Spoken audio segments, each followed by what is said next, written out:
Assalomu alaykum hurmatli anglag'uvchilar. Diqqatingizga diniy olim Muhammad Yusuf Muhammad Tursunning Din va hayot 2000 savolga javob nomli asrini sunduq. Yoqtirib anglag'aysizlar. Bismillahirrohmanirrohim. Mustahab namozlar. 461-savol. Mustahab namozlar qanday namozlar va ular qaysilar? Javob.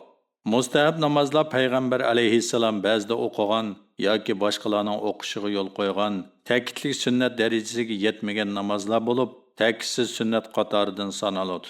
Ular tuvandikicha. 1. Masjid namozi, 2. Chashgoh namozi, 3. Tahajjud namozi, 4. Tavof namozi. Masjid namozi. 462-savol. Masjid namozi degan qanday namoz? Javob. Masjid namozi masjidga salom berish degan ma'noda bo'lib, qandaqli bir vaqtda qaysi bir maqsad bilan masjidga kirgan musulmon kishining namoz o'qish ma'ni qilingan vaqtlarning sirtidagi qaysi bir vaqtda 2 rakat tahiyatul masjid namozi o'qish mustahabdir. Payg'ambar alayhissalom mundaq degan: "Sizlar masjidga kirganinglarda 2 rakat namoz o'qimasdan o'ltirmanglar." Buxoriy va Muslim rivoyat. Chashgoh namozi. 463-savol. Chashgoh namozi degan qanday namoz? Javob. Chashgoh quyosh to'liq chiqib bo'lgandan boshlab peshin vaqtiga 45 minut qog'ichilik bo'lgan vaqtlar demakdir. Chashgoh vaqtida eng oz deganda 2 rakat namoz o'qish mustahabdir. Payg'ambar alayhissalomning chashgoh namozini go'yida 8 rakat, go'yida 6 rakat, go'yida 4 rakat o'qiganligi rivoyat qilingan. Tahajjud kecha namozi. 464-savol. Tahajjud kecha namozi degan qanday namoz? Javob. Tahajjud kechada Alloh taolaning toat ibodati bilan mashg'ul bo'lish deganlik bo'lib, bu o'rinda kechalari o'qiladigan ixtiyoriy namoz ko'zda tutiladi. Farz namozlardan qolsa tahajjud namozining savobi nihoyat ko'pdir. Payg'ambar alayhissalom kecha namozining fazilati haqida kecha namozini ching tutinglar, chunki u yaxshilarning odati. Sizlarni Parvardigoringlarga yaqinlashtiradigan, gunohinglarni yo'q chiqaradigan amaldir, deb ko'rsatgan. Imom Muslim rivoyat. 465-savol. Tahajjud namozi qancha rakat va qanday o'qiladi? Javob. Tahajjud namozining ezi 2 rakat, ko'pining cheki yo'q. Har 2 rakatda yoki 4 rakatda bir salom berib o'qiladi. Ammo har 2 rakatda bir salom berib o'qish afzaldir. 466-savol. Tahajjud namozining eng afzal vaqti qaysi? Javob. Tahajjud namozining eng afzal vaqti kechining 3dan birining oxirgisidir. Bu vaqt duolarning ijobat bo'lishi va gunohlarning mag'firat qilinishi uchun eng munosib vaqtdir. Tavof namozi. 467-savol. Tavof namozi degan qaysi namoz? Javob. Ka'bani tavof qilgan kishilar tavofni oxirlashtirib bo'lgandan keyin o'qiydigan 2 rakat namoz bo'lib, uni o'qish mustahabdir. Payg'ambar alayhissalomning Ka'bani tavof qilib bo'lgandan keyin maqomi Ibrohim alayhissalomning Ka'bani bino qilganda ustiga dastlab turgan tosh bo'lib, o'rni Ka'baning sharq-shimol tarafidagi nafs sheshining ichida. Orqasiga kelib turib 2 rakat tavof namozi o'qiganligi rivoyat qilingan. Imom Tirmiziy va Nasai rivoyat. 468-savol. Tavof namozini maqomi Ibrohimning orqasida o'qish shartmi? Javob. Tavof namozini maqomi Ibrohimning orqasida turib o'qish afzal bo'lsa-mu, uni Masjid-i Haramning qaysi bir yerda o'qishga bo'ladi. Xususan, haj kunlariga o'xshash odam ko'p. Haram qistilang'i vaqtlarda bu namozni boshqa ozodi joyda o'qish yaxshidir. Nafl namozlar. 469-savol. Nafl degan qanday namoz? Javob. Nafl lug'atda ziyoda demakdir. Shariat istilohida farz, vojib yoki sunnat bo'lmagan, ammo dinimizda yo'lga qo'yilgan ixtiyoriy amal ibodat demakdir. Nafl ibodatlarning savobi ko'pdir. 470-savol. Nafl namozlar qachon o'qiladi? Javob. Nafl namozlarni kecha kunduzning namoz o'qish ma'ni qilingan vaqtlarning sirtida qaysi bir vaqtlarda o'qishga bo'ladi? 471-savol. Nafl namozlar qaysilar? Javob. Nafl namozlari intayin ko'p bo'lib, tövanda bir qanchasi beriladi. 1. Tavba namozi, 2. Istixora namozi, 3. Hojat namozi. Tavba namozi. 472-savol. Tavba namozi degan qanday namoz? Javob. Tavba namozi Alloh taoladan mag'firat talab qilib o'qiladigan namoz bo'lib, bu namozning buyurilganligida butun islom ulamolari birdek ittifoqdir.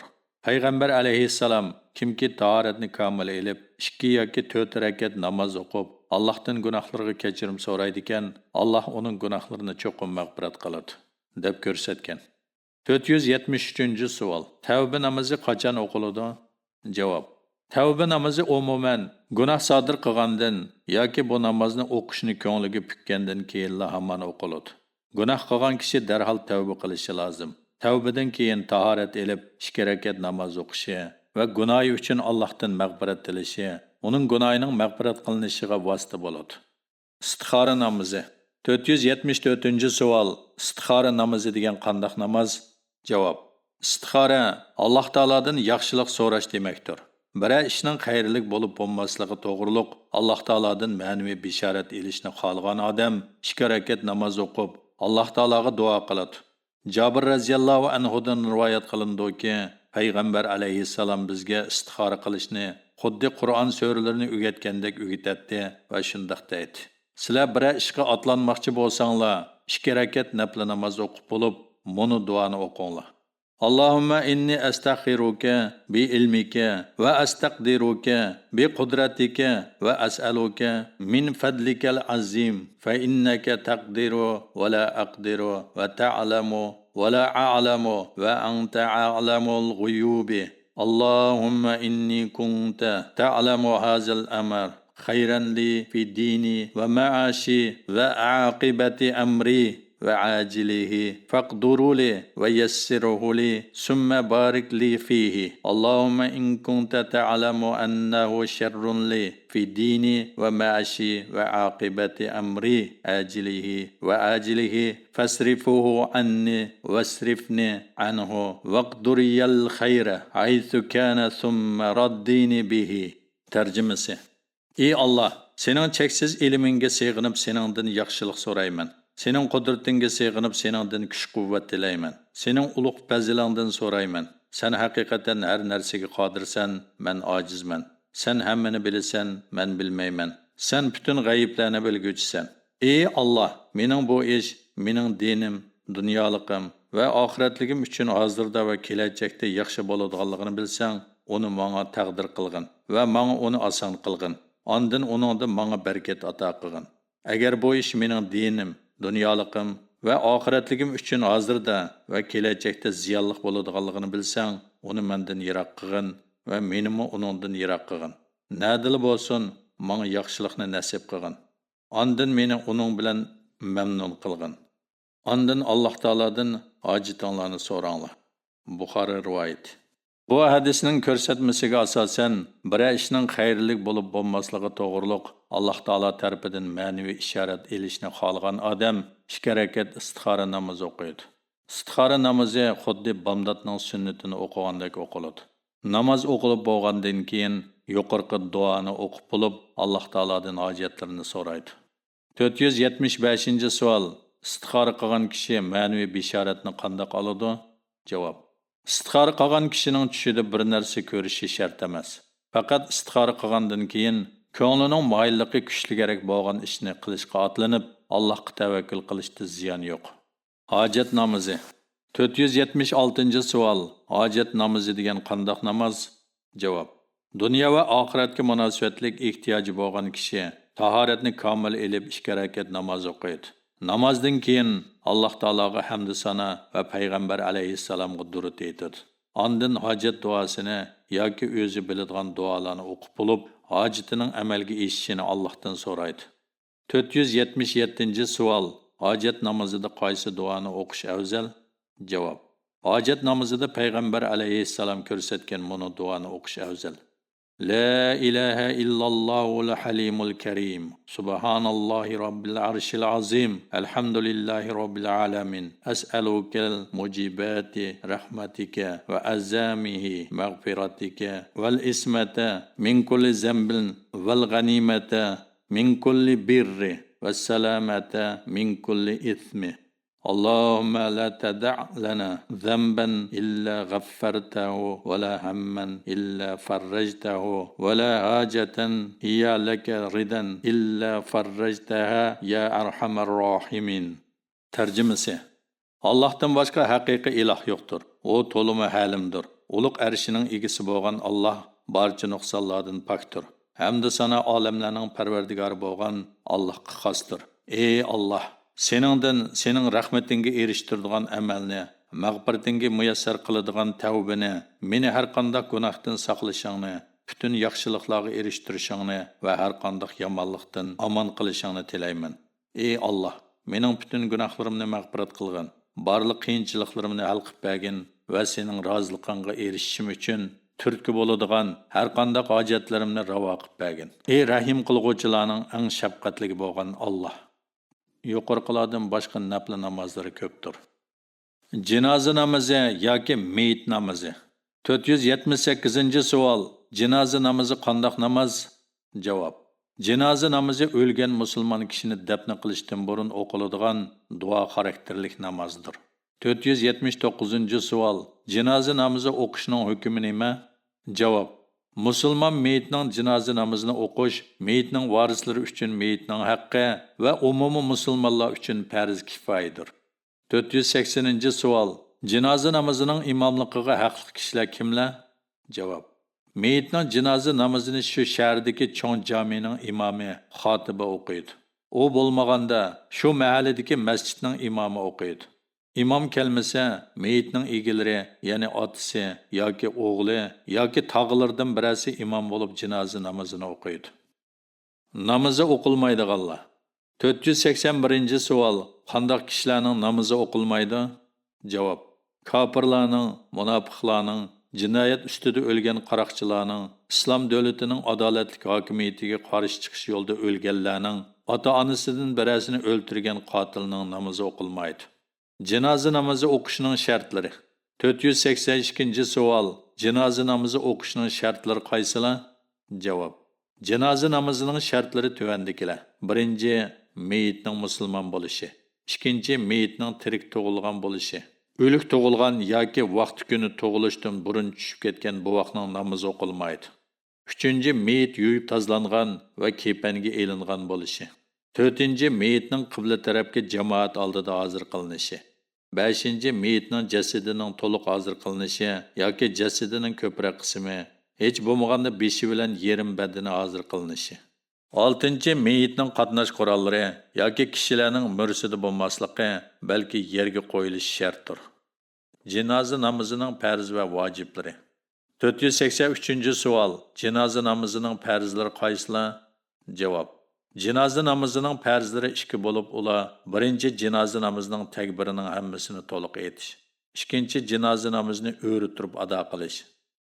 Jinoza namozining sunnatlari va o'qish kayfiyati. 484-savol. Jinoza namozining sunnatlari qaysilar, qanday o'qiladi? Javob: Jinoza namozining sunnatlari monolar. 1. Meyit mayli er bo'lsin, mayli ayol bo'lsin, imomning uning ko'ksiga udulinib turishi. 2. Birinchi takbirdan keyin sana Subhanakallahumma ni o'qish. 3. Ikkinchi takbirdan keyin payg'ambar alayhissalomga Allohumma salli ala, Allohumma barik ala deb durud o'qish. 4. Uchinchi takbirdan keyin meyitqa va butun mu'minlarga duo qilib bo'lib, ikki tarafga salom berish bilan namozdan chiqish. Jinoza namozida o'qiladigan duolar. 485-savol. Jinoza namozida qaysi duolar o'qiladi? Javob: Jinoza namozi uchun muayyan bir duoni o'qish shart emas. Har kim o'z tilida, o'zining bilginicha duo qilsa bo'ladi. Jinoza namozida payg'ambar alayhissalom o'qigan tuvandagi duolarning qaysi birini o'qish afzaldir? 1. Allahumma g'fir lahu warhamhu wa'afihi wa'fu anhu wa akrim nuzulahu wa wasih mudkhalahu waghsilhu bil ma'i والثلج والبرد والنقه من الخطايا كما نقيت الثوب الأبيض من الدنس وأبدله دارا خيرا من داره وأهلا خيرا من أهله وزوجا خيرا من زوجه va adkhiluhul jannata va a'izuhu min azabil qabri va min azabin nar. Tarjimasi: Ey Allah, onunğa mag'firat qilgin, onunğa rahim qilgin, onunğa omonlik ato qilgin, uni kechirgin, onun qarorgohini yaxshi qilgin, qabrsini keng qilgin, oq kiyimini kirlardan poklaganingdek, uni suv, qor va muz bilan yuyib xatoliklardan poklagin. Onunğa dunyodagi uyidan yaxshiroq qarorgoh, oilasidan yaxshiroq oila va jo'risidan yaxshiroq jo'ri ato qilgin. Onu jannatga kirgizgin, onu qabra va do'zax azobidan saqlagin. İkinci. Allahumma g'fir li hayyana va mayyitina va shahidina va g'oibina va saghirina va kabirina va zakarina va unthana. Allahumma man ahyaytahu minna va ahyihi alal islami va man tawaffaytahu minna va tawaffihi alal iman. Tarjimasi: Ey Allah, bizning tirikligimizga, o'likligimizga, bu namozga kelgan va kelmagan butun dindoshlarimizga, kichiklarimizga, cho'nglarimizga, erlarimizga, ayollarimizga mag'firat qilgin. Ey Allah, bizdan kimni hayot qoldirsang, uni islom bilan yashatgin. Bizdan kimni vafot qildirsang, uni iymon bilan vafot qildirgin. 486-savol. Janoza namozi nerda o'qiladi? Javob: Janoza namozi kengri maydonlarda o'qiladi. Janoza namozini masjidning ichida o'qish makruhdir. Sakratga tushgan odam uchun qiladigan ishlar. 487-savol. O'limning haqiqati nima? Javob: O'lim jonning tandan ayrilishi deganlik bo'lib, u fani olam bilan boqiy olam o'rtasidagi bir ko'rik. Bu dunyo oxiratning ekinzorligidir. Bu dunyodagi hayotda iymon va yaxshi amallarni qilganlar oxiratning azobidan qutulib qoladi va hisob berish oson bo'ladi. Shundaqla jannatlarda keng tashan ne'matlangan holda huzur va halovat ichida mangu qog'uvchilardan bo'ladi. Ammo hayotini kufri, zalolat va gunoh ma'siyatlar bilan o'tkazganlar oxiratning azobiga duchor bo'lg'uvchilardir. 488-savol. Birovning sakratga tushib qolganligi qanday bilinadi? Javob: Birovning sakratga tushganligi, uning putlarining bo'shib so'zilishi, putining muzlashi, dimiqining qisilib gap so'zning titrishi va ikki chekisining qo'rilib qolishidan bilinadi. 489-savol. Sakratga tushgan kishi uchun nima qilish kerak? Javob: Sakratga tushgan kishi uchun qilinadigan ishlar monolar. 1. Sakratga tushgan kishini o'ng yoniga yotqizish va qiblaga qaratish. 2. Sakratga tushgan kishiga La ilaha illalloh Muhammadar Rasululloh, Allohdan boshqa iloh ma'budi yo'q, Muhammad alayhissalom Allohning barhaq elchisidir degan shahodat kalimasini talqin qilish, ya'ni o'gitish, yetqizish. Payg'ambar alayhissalom sakratdagi kishilaringlarga La ilaha illalloh degan kalimani talqin qilinglar deb ko'rsatgan. Imom Muslim rivoyat. Talqin qilish past ovozda shahodat kalimasini o'qish degan ma'noda. Yana bir hadisda oxirgi so'zi La ilaha illalloh bo'lgan kishi jannatga kirishga haqli bo'ladi deb kelgan. Imom Ahmad, Abu Davud rivoyati. Ammo hayotida iymon etmagan odamning sakratga tushganda aytgan iymoni qabul bo'lmaydi. Bu xuddi Fir'avnning iymoniga o'xshash rad qilinadi. Meyitni dafn qilishdan avval qiladigan ishlar. 490-savol. Meyitni dafn qilishdan avval qiladigan ishlar qaysilar? Javob: Meyitni dafn qilishdan avval aldirab qilishga tegishli muhim ishlar 3 bo'lib, ular: 1. Meyitni yuvib kepallash. 2. Uning qarzlari bo'lsa to'lash. 3. Vasiyatlari bo'lsa o'rindash. 491-savol. Meyitning haq-huquqlari qaysilar? Javob: Meyitning farzandlari va qarindoshlari, shundaqla urug' tuqqan, yaqin yo'riqlari ustida 4 haqqi bo'lib, bu haqlarni ado qilish meyitning varislari uchun farzdir. Ular: 1. Meyitni yuyish, kepallab namozni o'qish. 2. Meyitning janozasini ko'tarish. 3. Janozaning orqasidan yurish. 4. Meyitni dafn qilish. 492-savol. Meyitni kim yuydi? Javob: Meyitni yuyishda har jins o'z jinsini, ya'ni er meyitni er, ayol meyitni ayol yuydi. Hatta birer er meyitni yuyish uchun musulmon bir ayol bilan boshqa dindagi bir erdan boshqa hech kim tepilmagan sharoitda er meyitni yuyish uchun boshqa dindagi er musulmon ayoldan haqliqdir. Kepan va uning o'lchimi. 493 savol. Kepan degan nima? Uning o'lchami qanday bo'ladi? Javob. Kepan o'lgan kishini yuyib bo'lgandan keyin uningga kiygizilgan maxsus o'lim kiyimidir. Meyitning kepani izar, qamis va lifafadan iborat 3 parchadan tarkib topadi. Tuvanda bularning tartiblari va o'lchami. Birinchi izar. Meyitning cho'qqisidan tortib 2 putiga yetkichilik uzunlikdagi ishton demakdir. Ikkinchi qamis. Meyitning bo'yidan 2 putiga yetkichilik uzunlikdagi ko'nglak demakdir.